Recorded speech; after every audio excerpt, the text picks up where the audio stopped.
बघा, IGM हॉस्पिटलच्या स्वच्छतेविषयी आणि आपल्याला कल्पना असेल, साधारणतः भिवंडीत IGM हॉस्पिटल हे 15 लाख लोकांच्या सेवेसाठी आहे आणि हे सगळं करताना अनेक वेळेला जास्त पेशंट असल्यामुळे डॉक्टरांची देखील दमछाक होते, काही वेळा स्टाफ अपुरा पडतो.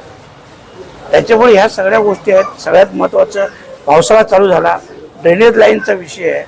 ड्रेनेजची आवश्यकता तुम्ही हे पाहिली असेल परिस्थिती. बाजूला जे 200 बेडचं हॉस्पिटल बनतो, जे खास करून महिला बालकांसाठी आहे, ती देखील आमच्या भिवंडीची गरज आहे. कारण आपण पाहिलं असेल संपूर्ण महाराष्ट्रात सगळ्यात जास्त डिलिव्हरी ह्या भिवंडीत होतात, IGM मध्ये होतात आणि म्हणून त्यासाठी सगळ्यात जास्त आवश्यकता त्या हॉस्पिटलची आणि त्या हॉस्पिटलची देखील पाहणी केली, ड्रेनेजची केली. आयुक्त साहेब देखील आले होते, PWDचे अधिकारी होते. सगळ्या अधिकाऱ्यांना तत्काळ संबंधित कामांविषयी सूचना देखील केलेल्या आहेत. पुढील आठवड्यात कामं होतील अशा प्रकारचं आश्वासन दिलेलं आहे आणि पुढील आठवड्यात पुन्हा एकदा हे सगळं पाणी करण्यासाठी मी स्वतः येणार आहे. कारण पावसाळ्यामुळं गटर चॉकअप होऊन अनेक समस्यांना हॉस्पिटलला तोंड द्यावं लागतं.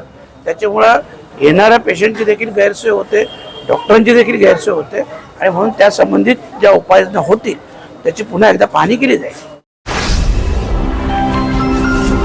Speed news Bharat.